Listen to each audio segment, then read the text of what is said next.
Fala meninos, tudo bem com vocês? Aqui é o Professor Ronald e agora a gente vai começar a parte de Química Geral, onde nós falamos de teoria do octeto e ligação iônica.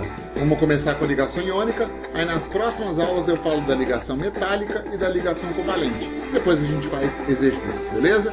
Antes da gente começar, clica aqui embaixo, dá um like, ativa o sininho, assina o canal.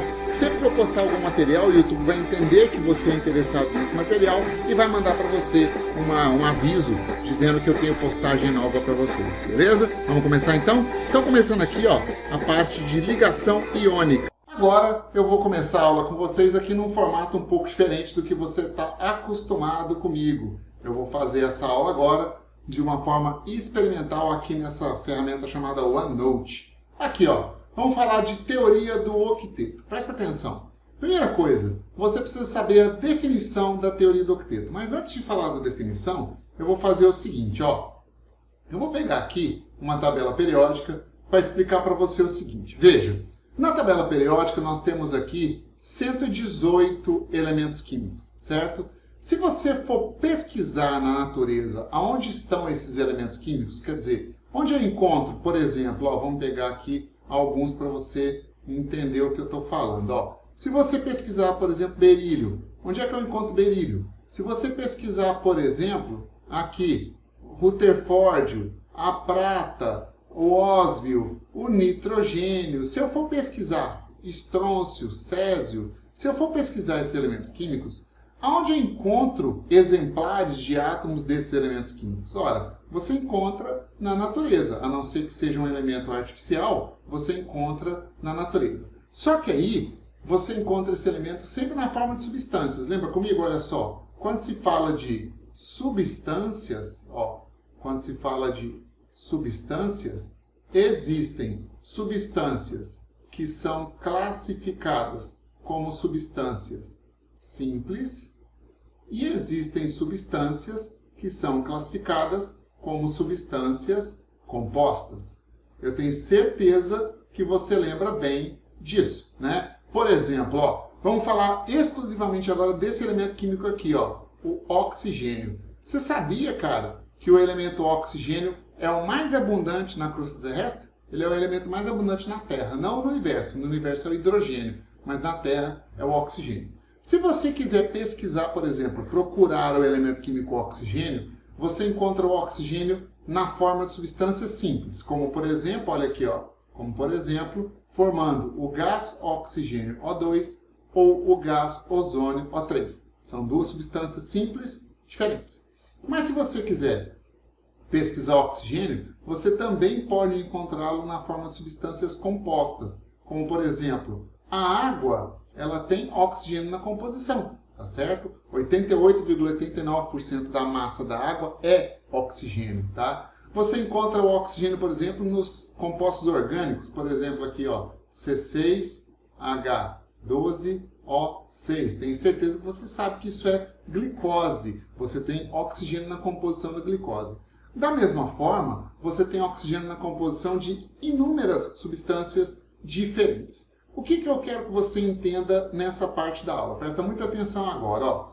Se você pesquisar sobre o elemento químico oxigênio, você encontra o oxigênio formando substâncias simples. Você também encontra o átomo de oxigênio formando substâncias compostas. Mas presta atenção, você sempre encontra o átomo de oxigênio formando substâncias. Ele sempre vai aparecer formando substâncias. E a mesma coisa vai acontecer com praticamente todos os elementos da tabela periódica. Todos esses que eu vou marcar aqui de verde, ó, presta atenção, ó, na nossa tabela periódica que eu tenho aqui na tela, veja, todos os elementos químicos que eu estou marcando aqui de verde, ó, todos esses, pronto, sempre são encontrados na natureza na forma de substâncias. Quais são os únicos elementos químicos que não são encontrados na natureza na forma de substâncias? Ora, os únicos elementos químicos que não são encontrados naturalmente na forma de substância são os gases nobres. Por que os gases nobres? Porque os gases nobres, ó, tudo que eu estou colorindo de verde, são encontrados formando substâncias. Somente os gases nobres é que são encontrados não formando substâncias, mas na forma de átomos isolados. Você não acha, tá vendo o cursor aqui, ó? Deixa eu pegar uma outra cor que talvez ajude, ó. Vou pegar uma cor mais escura, pronto, um pretinho aqui. Tá vendo aqui, ó, o elemento químico hélio? O elemento químico hélio não forma substância nenhuma. Os átomos de hélio são encontrados na natureza como átomos de hélio, não é formando uma substância. Tá vendo o elemento químico aqui, ó? Neônio. Não existe uma substância com o elemento químico neônio. Existem átomos de neônio isolados, não formam substância. A mesma coisa acontece com o argônio, a mesma coisa acontece com o criptônio, a mesma coisa acontece com o xenônio, a mesma coisa acontece com o radônio. Esse gás nobre de baixo aqui é um gás nobre novo, não vou nem contar com ele, mas se for encontrado átomos desse elemento, ele é artificial na natureza, ele não vai ser encontrado formando substâncias, somente substâncias simples. Agora, por que isso acontece? Se você investigar todos os elementos da tabela periódica, os gases nobres e os outros, você vai perceber que existe uma diferença na configuração eletrônica dos gases nobres em relação aos outros elementos químicos. Ou seja, a configuração dos gases nobres ela é diferente da configuração dos demais elementos químicos. Por que isso? Ó, o hélio, a configuração dele, como ele só tem 2 elétrons, a distribuição eletrônica dele é 1s2, certo? O neônio é assim, ó, 1s2, 2s2, 2p6, certo? Tá aí a distribuição do neônio. O argônio, ele termina em 3s2, 3p6. O criptônio termina a sua configuração em 4s2, 4p6. O xenônio termina a sua configuração em 5s2, 5p6. E o radônio termina a sua configuração em 6s2, 6p6. Beleza? Então, observa um detalhe importante. Ó. O gás nobre neônio tem aqui 8 elétrons na sua camada de valência. Lembra que essa aqui, ó, é a camada de valência? O argônio tem 8 elétrons na sua camada de valência. O criptônio tem 8 elétrons na sua camada de valência. O xenônio tem 8 elétrons na sua camada de valência. E o radônio tem 8 elétrons na sua camada de valência. O único gás nobre que não tem 8 elétrons na camada de valência, mas tem 2, é o primeiro deles, o gás nobre hélio, que apresenta 2 elétrons na sua camada de valência. Então, todos os gases nobres apresentam uma configuração de 8 elétrons na sua camada de valência, exceto o hélio, que só tem 2, né? Mas todos os gases nobres têm 8 elétrons na sua camada de valência. E um detalhe importante, nenhum outro elemento da tabela periódica apresenta essa mesma configuração de ter 8 elétrons na sua camada de valência. Daí é que vem o nome teoria do octeto. Por que chama teoria do octeto? Presta atenção, ó. Se chama teoria do octeto porque esses elementos aqui apresentam 8 elétrons na sua camada de valência, octeto. E o gás nobre hélio apresenta somente 2 elétrons na sua camada de valência. Essa configuração de 8 elétrons na sua camada de valência, ela é exclusiva dos gases nobres. Nenhum outro elemento químico da tabela periódica, ó, toda a tabela periódica aqui, nenhum outro elemento químico da tabela periódica apresenta essa configuração de 8 elétrons na sua camada de valência. Daí vem o que nós chamamos de teoria do octeto. O que diz a teoria do octeto? Eu vou colocar aqui, você coloca a definição junto comigo. Ó. Os gases nobres apresentam 8 elétrons em suas camadas de valência, certo? Exceto o hélio, que apresenta 2 elétrons. Beleza? Ó, aí eu vou continuar assim. Os outros átomos da tabela periódica apresentarão estabilidade eletrônica quando suas configurações eletrônicas também forem semelhantes A com crase de um gás nobre. Beleza? Então, basicamente, a regra do octeto fala o seguinte, que um átomo é estável quando tem 8 elétrons na última camada. Configuração eletrônica de um gás nobre. Outros átomos quaisquer, que não sejam gás nobres, podem adquirir estabilidade eletrônica desde que adquiram estabilidade com 8 elétrons, desde que adquiram uma configuração eletrônica de 8 elétrons na sua camada de valência. Beleza? Bom, aqui eu tenho alguns exemplos, ó, para você entender direitinho essa parada aí de teoria do octeto. Veja, vamos fazer aqui primeiro para o elemento químico sódio. Veja, o sódio tem número atômico 11. Deixa eu pegar uma caneta mais fininha aqui, que vai ser melhor. Ó, o sódio tem número atômico 11. Como fica a configuração eletrônica do sódio? Ela fica assim, ó, 1s2, 2s2, 2p6, 3s1, certo? Observa comigo a configuração eletrônica do sódio. Tem aqui, ó, primeira camada, camada K, com 2 elétrons. Tem aqui, segunda camada, camada L, com 8 elétrons. Terceira camada, camada M, com 1 elétron só. Veja, do jeito que está aqui, significa que o sódio apresenta 1 elétron na sua camada de valência. Deixa eu te fazer uma pergunta. Com 1 elétron na camada de valência, o sódio é ou não é estável? Não, porque de acordo com a teoria do octeto, um átomo só é estável se tiver 8 elétrons na camada de valência ou 2 na primeira camada, desde que ela, a primeira, seja a camada de valência. Com 1 elétron na camada de valência, o átomo de sódio não é estável. Então eu estou mostrando para você aqui, ó, que o átomo de sódio é instável. Ó, instável.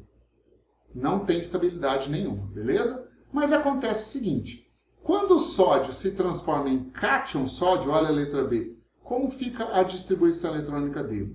Lembra comigo, para virar cátion ele ganha ou perde elétrons? Perde, nesse caso 1. A distribuição eletrônica dele vai ficar assim, ó, 1s2, 2s2, 2p6, acabou, não tem 3s1. Veja, aqui eu tenho primeira camada, camada K, aqui eu tenho segunda camada, camada L, e acabou. E agora, olha só que legal o que está acontecendo aqui, ó. O sódio mais, ou seja, o cátion sódio, apresenta 2 mais 6, ele apresenta aqui, ó, 8 elétrons na sua camada de valência. E com 8 elétrons na sua camada de valência, o sódio, na forma de cátion, é ou não é estável? Sim, ele é estável. Então, com essa configuração eletrônica, o sódio é estável. Então, olha só, se você quiser fazer uma pesquisa e encontrar o elemento químico sódio na natureza, você pode encontrá-lo na forma de átomo de sódio ou você pode encontrá-lo na forma de cátion sódio. Mas aí eu te faço uma pergunta. É mais provável que você encontre na natureza átomos de sódio ou cátions sódio? E por quê? Você sabe responder? Enquanto isso eu tomo água aqui. E aí, qual você acha que é a resposta? É muito mais provável que você encontre na natureza cátions sódio. Por quê? Porque os cátions sódio são estáveis. Já os átomos de sódio não são. Então, é menos provável que você encontre átomos de sódio na natureza do que cátions sódio na natureza. Beleza? Vou fazer agora por elemento químico cloro. Presta atenção, vamos fazer por cloro. Ó. Para o elemento químico cloro, o número atômico do cloro é 17. A distribuição eletrônica dele fica assim, ó. 1s2, 2s2, 2p6, 3s2, 3p5, né? Ó, 2, 4, 10, 12 mais 5, 17. Veja, temos aqui primeira camada, camada K, temos aqui segunda camada, camada L, temos aqui terceira camada, camada M. Para o átomo de cloro, do jeito que ele está aí, ele é átomo de cloro, né? Para o átomo de cloro, nós temos aqui, ó, 2 mais 5, temos 7 elétrons na sua camada de valência. Me diz uma coisa, com 7 elétrons na camada de valência, o átomo de cloro é ou não é estável de acordo com a teoria do octeto? Não, né? Então, estou mostrando para você aqui que nessa situação, o átomo de cloro, ele é instável. Por que ele é instável, Ronald? Ué, porque a configuração dele não é uma configuração que atribui estabilidade eletrônica. Ela é uma configuração que tem 7 elétrons na camada de valência. Mas quando o cloro se transforma no ânion cloreto, ó, o número atômico dele continua sendo 17, mas com carga menos 1, ele tem agora 18 elétrons. Como é que fica a configuração eletrônica dele? Fica assim, ó, 1s2, 2s2, 2p6, 3s2, 3p6. Veja, primeira camada, camada K, segunda camada, camada L, terceira camada, camada M. Agora, olha o que está acontecendo com o cloro. Ele apresenta aqui, ó, 2 mais 6, ele apresenta 8 elétrons na sua camada de valência. E aí eu te pergunto, com 8 elétrons na sua camada de valência, o cloro é ou não é estável na forma de Cl-? Sim, ele é estável. É estável.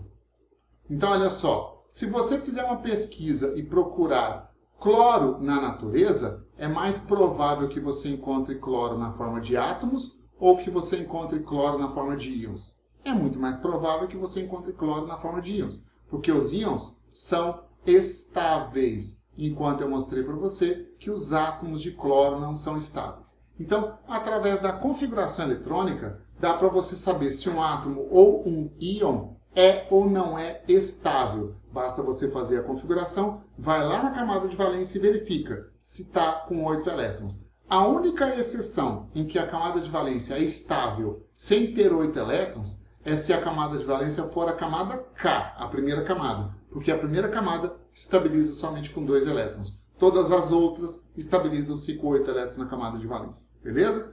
Então, dessa forma, dá para a gente ter uma noção se um átomo, né, encontrado da forma que ele está, na forma de átomo ou na forma de íon, ele é ou não é estável. A partir dessa ideia, agora a gente pode avançar para o estudo de ligações químicas. Olha só, vamos falar aqui agora da ligação iônica ou ligação eletrovalente. Então, para começar, o que é a ligação iônica? Ó, eu vou colocar a definição aqui e você vai colocar comigo. Ó. Coloca assim, ó, é uma força de atração de origem eletrostática, eu vou explicar isso daqui a pouco, que liga íons de cargas opostas. Okay? Basicamente, isso é a definição de uma ligação iônica. É uma força de atração de origem elétrica, que é o mesmo que eletrostática, que liga, que une íons de cargas opostas. Eu vou colocar uma informação para completar aqui, ó. Íons de cargas opostas. Cátions. Opa, saiu errado ali. Ó, cátions.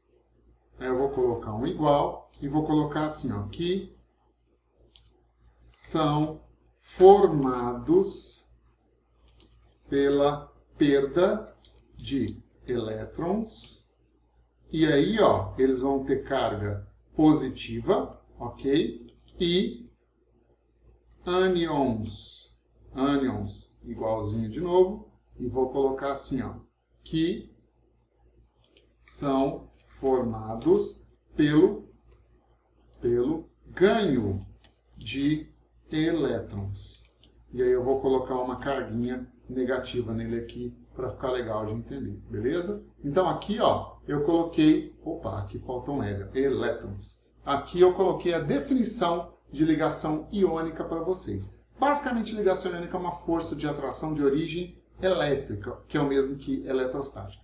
Vamos começar a ver exemplos aí de ligações iônicas. Ó, nosso primeiro exemplo vai ser a ligação iônica entre sódio e cloro. Eu coloquei aqui, ó, uma tabelinha periódica, que é para a gente acompanhar na tabela periódica. É sempre importante você ter uma tabela periódica para você acompanhar. O sódio está aqui, ó. Aqui o sódio, ó. E o número atômico dele é 11. Vou colocar aqui, ó, sódio, número atômico 11. E o cloro está aqui, ó. Aqui o cloro, número atômico 17. Vou colocar aqui o cloro, número atômico 17. De cara, eu quero que você perceba uma coisa. Nós estamos fazendo a ligação entre um metal e um ametal. É extremamente importante você entender isso. A ligação iônica sempre, não tem exceção, sempre, ela sempre vai acontecer entre um metal e um ametal. Sempre. Isso nunca vai mudar. Agora, você não pode justificar e dizer que a ligação iônica é a ligação entre metal e não metal. Entendeu? Presta atenção. Várias vezes eu já perguntei assim, ó, em sala ou em prova mesmo, o que é uma ligação iônica? Aí o cara responde, é a ligação entre metal e ametal. Tá errado. Você me disse em que casos ela acontece. Não foi isso que eu perguntei. O que é uma ligação iônica? A definição está aqui, ó. A definição está aqui, ó. Ligação iônica é uma força de atração de origem eletrostática que liga, ou que une, tanto faz, íons de cargas opostas. Essa é a definição. A ligação iônica só acontece entre metais e não metais. Beleza, mas eu não posso falar que ligação iônica é a ligação que ocorre entre metais e não metais. Esse é o caso, é com quem a ligação acontece. Beleza? Então, olha só. Aqui eu tenho o sódio e eu vou fazer a configuração eletrônica dele. Ó. A configuração eletrônica do sódio é 1s2, 2s2, 2p6, 3s1, certo? Aqui está o cloro, o número atômico dele é 17. Vou fazer a configuração eletrônica dele também. Como é que fica a configuração eletrônica do cloro? 1s2, 2s2, 2p6, 3s2, 3p5, beleza? Bom, a primeira coisa que eu quero descobrir é o seguinte. Do jeito que esses átomos estão aí, eles são ou estão estáveis? Vai na camada de valência, ó. Aqui eu tenho a camada de valência do sódio e ele tem um elétron na sua camada de valência. A teoria do octeto não garante que alguém é estável com um elétron na camada de valência. 2 na camada K ou 8 nas outras camadas. Portanto, o sódio, do jeito que ele está aí na forma de átomo, ele é instável. Beleza? Já o cloro, olha aqui, ó, o cloro apresenta 5 mais 2, ó, 2 aqui, 5 aqui. 7 elétrons na camada de valência. Estável ou instável? Instável também. Então, na forma de átomo, na forma atômica do estado fundamental, o sódio atômico e o cloro na forma de átomo são instáveis, certo? Só que existe um detalhe importante. Quando um átomo é instável, sempre alguma coisa tende a acontecer com ele para que ele adquira estabilidade eletrônica.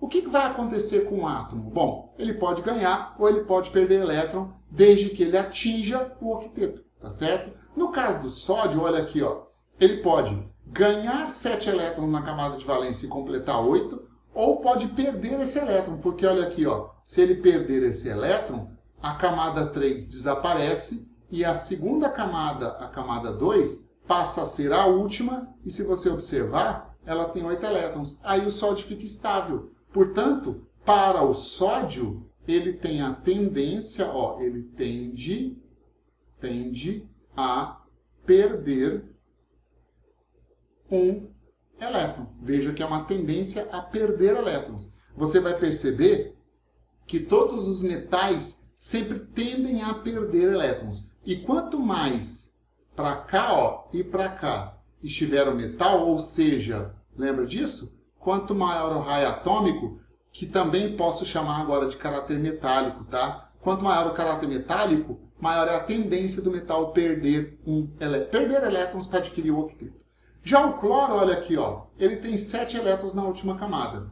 Ele pode perder 7 e ficar com 8 na penúltima, ou ele pode receber um elétron na última camada. Se ele receber um elétron na última camada, ele completa o octeto. É muito mais fácil ganhar um do que perder 7 elétrons. Então, o cloro tende a ganhar um elétron na sua camada de valência. Observação importantíssima, ó, importantíssima. Aqui, o sódio tende a perder elétrons e apaguei. A ferramenta nova, eu não sei como é que mexe direito ainda, mas eu vou tentar tirar isso daqui. Aí, opa, consegui. Olha lá, deixa eu fazer de novo aqui, ó. Ó, o sódio tende a perder elétrons e o cloro tende a ganhar elétrons. É uma outra forma de você descobrir que a ligação vai ser iônica. A ligação sempre vai acontecer, ligação iônica, tá?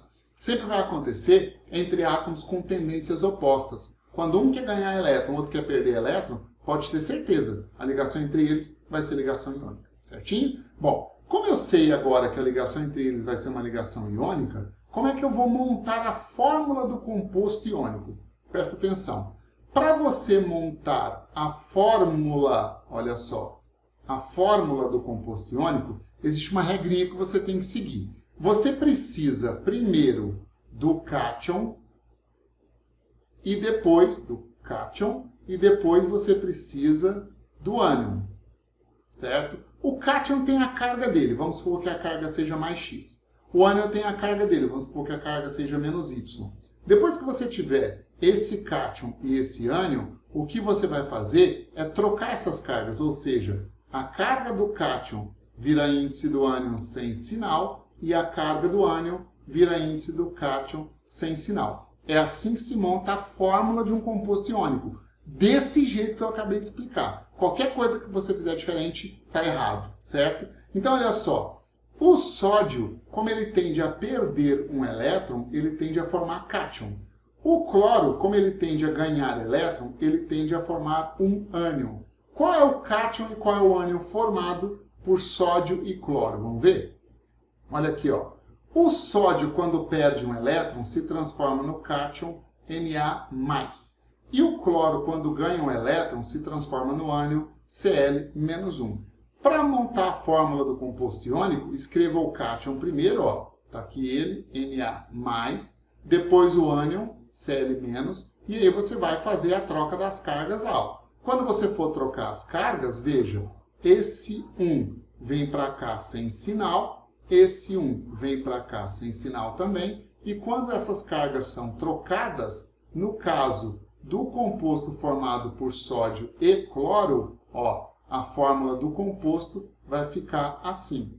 Na1, não precisa colocar, Cl1 também. NaCl é a fórmula do cloreto de sódio, que é o composto iônico formado por sódio e cloro, beleza? Então é assim que você monta a fórmula de um composto iônico. Primeiro o cátion, depois o ânion, aí você troca as cargas, beleza? Olha o segundo exemplo que eu trouxe aqui para vocês, ó. No segundo exemplo, eu quero fazer a ligação entre cálcio e flúor. O cálcio está aqui, ó, na tabela periódica. O cálcio, o número atômico dele é 20. Como é que fica a distribuição eletrônica de 20 elétrons? 1s2, 2s2, 2p6, 3s2, 3p6, 4s2. Pode ver. 2, 4, 10, 12, 18, 20. O flúor está aqui, ó. Configuração eletrônica, 9 elétrons. Então, o flúor, número atômico 9, a distribuição eletrônica dele fica assim, ó. 1s2, 2s2, 2p6, 3... Opa, já passei, né? Já passei aqui, ó. Deixa eu voltar e corrigir. Ó, 1s2, 2s2, vamos lá. Agora sim, opa, pegar um preto aqui. 1s2, 2s2, 2p5, para dar aí os 9 elétrons. Veja, vai nas camadas de valência. Na camada de valência do cálcio, existem 2 elétrons. Está estável? Não. Na camada de valência do flúor, existem 2 mais 5, 7 elétrons. Está estável? Também não. Então, o que tem de acontecer com cada um deles para que eles adquiram estabilidade eletrônica? Ou eles vão ganhar, ou eles vão perder elétrons. Lembra que metal perde elétron, a metal ganha elétron. Faz parte da característica desses elementos químicos. Metal sempre perde elétron, a metal sempre ganha elétron. Isso não vai mudar, tá? Então, o cálcio, como tem 2 elétrons na última camada, ele tende a perder 2 elétrons. E o flúor, como tem 7 elétrons na última camada, ele tende a ganhar 1 elétron. Porque se ele ganha 1, ele completa o octeto. Beleza? Bom, como ambos aí têm tendências opostas, olha o que vai acontecer. Ó. Deixa eu andar um pouquinho com a tela para lá, para ficar mais fácil aqui. Beleza. Olha o que vai acontecer a partir de agora. Veja, o cálcio quando perde 2 elétrons e o flúor quando ganha 1 elétron vão formar íons de cargas opostas. No caso do cálcio, ele vai formar o cátion cálcio mais 2, porque perdeu 2 elétrons. No caso do flúor, ele vai formar o ânion F-1. Se eu já tenho aí a fórmula do cátion e a fórmula do ânion, como que eu faço para montar a fórmula desse composto? Ó, como é a formulação do composto iônico formado por cálcio e flúor? Veja, escreve primeiro o cátion, segue a regra. O cátion primeiro, cálcio mais 2, o ânion depois, F-1. Ah, Ronald, se eu escrever invertido, o ânion depois e o cátion, o ânion primeiro depois o cátion, tá errado? Sim, tá errado, porque você desrespeitou uma regra. Daí, ó, troca as cargas. Esse 2 vem para cá, esse 1 vem para cá, e dessa forma, o composto iônico formado por cálcio e flúor vai ter a seguinte estrutura. Olha aqui, ó. A fórmula dele vai ser Ca1, não precisa colocar, F2. CaF2. CaF2 é a fórmula do fluoreto de sódio, que é o composto iônico formado por flúor e fluoreto de cálcio. Errei ali, ó. Deixa eu corrigir. Aqui, ó. Fluoreto de cálcio, né? Deixa eu pegar a caneta aqui.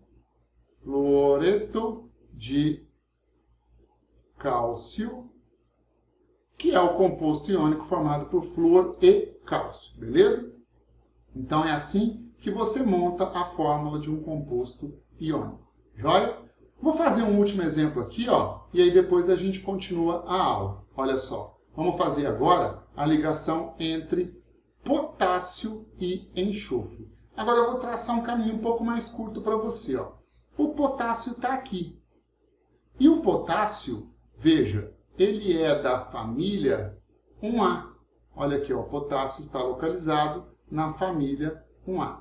Acontece que todo mundo que é da família 1A tende a perder um elétron para adquirir estabilidade. Então, o potássio não é diferente de ninguém, ele tende a perder um elétron. E quando ele perde um elétron, ele se transforma no cátion potássio, K mais 1, beleza? O outro átomo aqui é o enxofre. Enxofre está aqui, ó.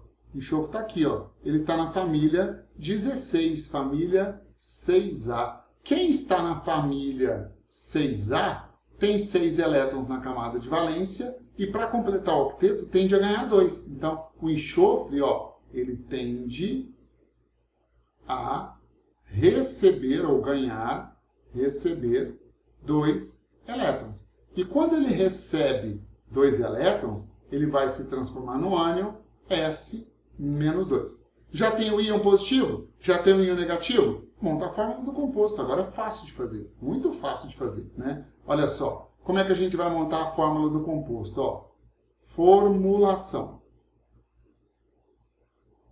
Formulação. Pela regra, lembra? Primeiro o cátion, depois o ânion, aí você troca as cargas. O cátion é K mais 1. O ânion é S menos 2. Quando você vai trocar as cargas, olha só o que vai acontecer. Vou pegar o laranjinha aqui. Trocando as cargas, a carga do cátion vira índice do ânion sem sinal, a carga do ânion vira índice do cátion sem sinal. Dessa forma aí, ó, qual vai ser o composto iônico formado por potássio e enxofre? Ora, a fórmula do composto iônico formado por potássio e enxofre vai ficar assim, ó.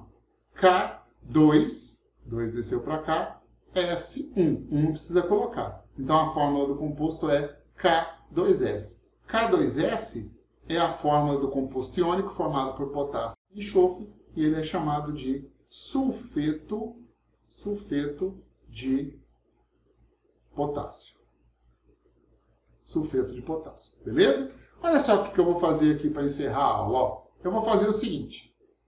Eu tenho aqui um exemplo 4, que é a ligação entre magnésio e alumínio. Então, eu quero que você anote para fazer no seu caderno. Você vai montar a fórmula do composto iônico formado por magnésio e alumínio, beleza? Depois que você tiver montado a fórmula desse composto iônico, olha o que você vai fazer, ó. Aqui eu tenho 2 exercícios da sua apostila 2, página 10. A questão 1, que é uma questão da UERJ, que é essa daqui, você vai resolver, depois eu vou corrigir, ela é bem facinha. E depois a questão 2 da Unimontes, que tem esse quadrinho aqui para você resolver. Resolva as 2 questões, certo? E aí você pode ir para os exercícios da trilha pedagógica que está anexado aqui na aula. Na trilha pedagógica eu tenho mais exercícios sobre ligações iônicas. Na próxima aula eu corrijo essas 2 questões e aí a gente vai falar de propriedades dos compostos iônicos. Quando você estuda ligações iônica covalente metálica, o que você precisa saber? Com quem as ligações acontecem? Metal a metal, com quem elas ocorrem? Segundo, como montar a fórmula do composto? Óbvio, né? E terceiro, propriedades em relação a essas substâncias. Que tipo de propriedades químicas os compostos iônicos apresentam e por que dessas propriedades? Isso a gente discute na próxima aula. Certinho? Meninos, bom trabalho para vocês. Agora é a sua vez de estudar. Tchau, tchau, e abraço, e até a semana que vem. Tchau, tchau.